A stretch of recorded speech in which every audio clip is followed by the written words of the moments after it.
अमेरिकेमध्ये 1930 साली अनेक सार्वजनिक कामे केली गेली। यामध्ये अनेक उद्याने, बगीचे, लायब्ररीज, त्यानंतर हॉस्पिटल्स तयार केले गेले। याचे कारण होते जागतिक महामंदी।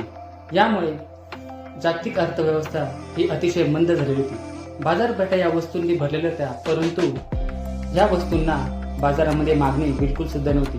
त्यामुळे संपूर्ण बाजारपेठा या ठप्प झाल्या होत्या। यावेळेस रोजेस्टाईन रोडन या अर्थतज्ञाने एक सिद्धांत मांडला, बिग पुश थेअरी।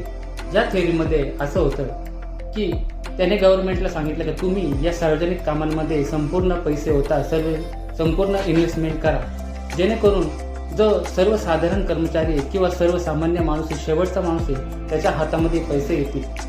आणि ह्या लोकांच्या हातामध्ये ज्यावेळेस पैसे आले त्यावेळेस हे लोक बाजारपेठांमध्ये जाऊन खरेदी करायला लागले आणि अर्थव्यवस्था ही हळूहळू तेजीमध्ये यायला लागली।